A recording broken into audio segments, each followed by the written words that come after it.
not all films are made for all people, demographics are a thing, of course, it is fair to say that some films feel like they were given the green light despite audiences having limited interest in actually seeing them. And yet, history has proven time and time again that talented filmmakers working with a great cast can take an idea that few were initially enthused about and spin it into a critical and commercial smash hit. So with that in mind, I'm Ellie for What Culture, here with 9 movies nobody asked for that might be great. Number 9, Wonka II. Though there was much pre-release hand-wringing about last year's Wonka, it actually turned out to be both a critical hit and a massive box office success, grossing a mighty $634.4 million worldwide against a sensible $125 million budget. And we probably should have known better given that Paddington's Paul King was directing traffic. All the same, eyebrows were somewhat raised when Wonka II was recently announced. Because does Willy Wonka, of all things, really need to be spun off into a billion-dollar cash cow of a franchise? Then again, it is important to remember that King will be back directing the sequel, with Timothée Chalamet starring once again. So the key ingredients that made the first film work are returning to the fold. And given the utter magic that King spun in his Paddington sequel, there is every reason to expect a more confident and entertaining follow-up here as well. Number 8, In a Violent Nature 2. Of all the horror movies released this year, none seemed more like a no-brainer one-off than In a Violent Nature, Chris Nash's subversive art house take on the prototypical slasher film formula. And honestly, given the movie's clear goal of upending the slasher as we know it, the idea of sequelizing it into a franchise of its own almost seems antithetical, right? All the same, In a Violent Nature 2 was announced this past summer following the first film's success. And while few were actively angling to see more of masked murderer Johnny, the sequel does present Nash with quite the amusing opportunity. If Nash doubles down on making In a Violent Nature even more of a ponderous, slow cinema rendition of a classic slasher franchise, like Friday the 13th, he could have a ton of fun slyly satirizing the tendency for horror sequels to get bloodier and more nonsensical with each passing entry. If In a Violent Nature 2 is gorier and sillier than its predecessor, but plays it all totally straight by keeping most of the chaos firmly in the periphery, then it could be a genuinely worthy successor. So here's hoping for even more slow, meandering takes while the meat sacks are hanging out off camera. Number 7, Toy Story 5. If the first 3 Toy Story movies are basically flawless, Toy Story 4 was an unnecessary addendum that Pixar just about got away with. But that really seemed like the firmly shut end of the mainline franchise. Yet of course it wasn't too long before Disney confirmed that a 5th go-around was in the works. Now, while it's easy to groan about the House of Mouse milking Toy Story to death, there are some kernels of promise that the 5th film might actually offer up a story worth telling. Beyond Tom Hanks and Tim Allen returning as Woody and Buzz once again, the big coup here is securing the great Andrew Stanton to direct,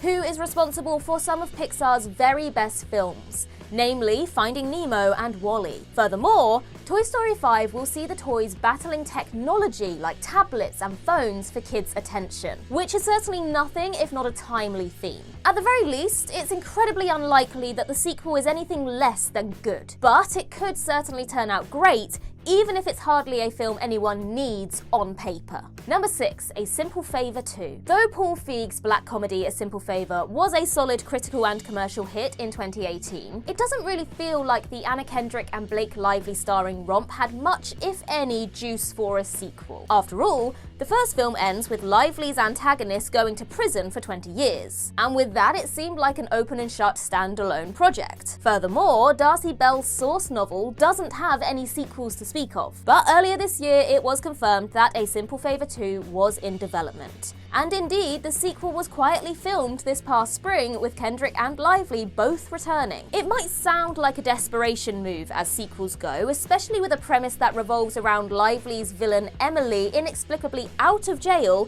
and getting married in Italy. But if Feig and his cast can unabashedly embrace the camp, this could still be a story worth telling. If the script and overall tone lean fully into the telenovela tier absurdity of the situation, then this could be one of the most shamelessly entertaining offerings of next year, even if it's hardly something most were actively asking for. Number 5, the Exorcist reboot. Given that the Exorcist franchise has produced precisely 2 great movies, the William Friedkin original and the William Peter Blatty directed The Exorcist 3, and nothing but wall-to-wall duds for the last 20 years, you can't blame fans for being exhausted with the whole enterprise. Some stories just weren't built for the franchise treatment, with the failure of last year's wretched The Exorcist Believer seemingly putting the final nail in the series' coffin. Though Believer's critical and commercial underperformance caused a planned trilogy to be cancelled, earlier this year Universal announced that they were wiping the slate clean and developing an Exorcist reboot. Now, easy though it would have been to groan at such a prospect, the studio had a major ace up their sleeve by revealing that they'd hired the great Mike Flanagan to write and direct the new film. Now, given Flanagan's exceptional achievements in the horror genre on screens big and small over the last decade plus, it's easy to believe that he'll do something interesting with The Exorcist rather than simply listlessly rehash what came before. Flanagan's penchant for character-driven thrills should ensure that this wipes the floor with the last 2 decades of thoroughly naff Exorcist prequels and sequels. Number 4, F1. Racing movies are an incredibly niche genre as it is, and they've not been faring too well theatrically in recent times. So it's tough to be too enthusiastic for an FIA-sponsored Lewis Hamilton-produced film about the Formula One World Championship that's basically going to be a feature-length commercial for F1. It doesn't help that the premise of a retired racer returning to the fold to train a young racing prodigy has been done to death in the sports genre. But on the flip side, F1 is being directed by Joseph Kosinski,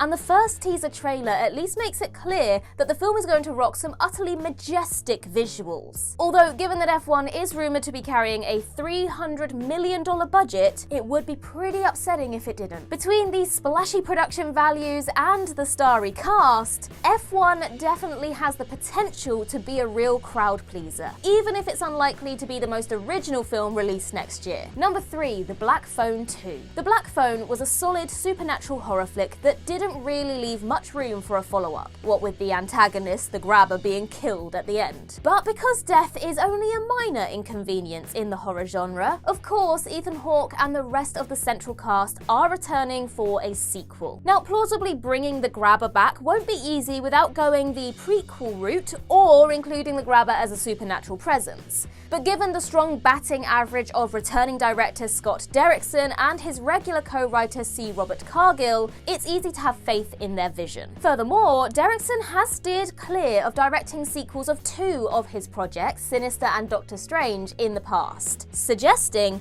that he won't commit to helming a sequel unless he's actually confident in the outcome. So with that in mind, it's easier to accept that the filmmaker knows what he's doing, and he'll have a reasonable explanation for how a follow-up to this story can exist. Number 2, Lilo and Stitch. It's difficult to have much enthusiasm for Disney's never-ending conveyor belt of live-action remakes of their beloved animations. Though given that they've already burned through their most cherished offerings, they're now turning to more modern, niche entries from their back catalogue. Case in point, 2002's Lilo and Stitch is up next, because while it grossed a modestly decent $273.1 million worldwide upon release, it's remained popular with younger audiences over the last 20 years, and almost certainly pushed a serious amount of merch. Easy though it is to be skeptical about Disney's ability to translate Stitch into live action, the recently released first image does seem to suggest that they've actually managed to pull it off. Furthermore, the remake has been directed by Dean Fleischer Camp, the filmmaker behind the brilliant Marcel the Shell with Shoes On. And given that the film was upgraded from a Disney Plus release to a theatrical bow during post-production, it's clear that Disney has a ton of confidence in it. Number 1, Jurassic World Rebirth. It's almost impressive that the Jurassic Park franchise hasn't delivered a truly great entry since the 1993 original, settling instead for 5 mediocre at best follow-ups that nevertheless made serious bank at the box office. Yet, while all but Jurassic Park's biggest fans were surely left tired of the IP after Jurassic World Dominion, its billion-dollar box office haul nevertheless ensured that Universal wouldn't wait too long before putting a 7th film in motion. And though it's easy to roll one's eyes at Jurassic World Rebirth from its uninspired title alone, the studio was at least smart enough to hire some interesting behind-the-camera talent. First and foremost, we have director Gareth Edwards, who has proven with Godzilla, Rogue One, and most recently The Creator, that he's a blockbuster filmmaker with a unique voice, and far from the mere hired hand one might expect to helm a new Jurassic Park film. Also, the script is being written by David Koepp, who penned the original film and its first sequel, The Lost World, before departing the franchise for almost 30 years. If nothing else, he knows the series better than anyone, and was hugely instrumental in making the original movie as incredible as it was. Couple this with an accomplished cast, including Scarlett Johansson, Mahershala Ali, and Rupert Friend, and it's a fair bet that Jurassic World Rebirth will at least be the best installment since the first, even admitting that the bar is in hell.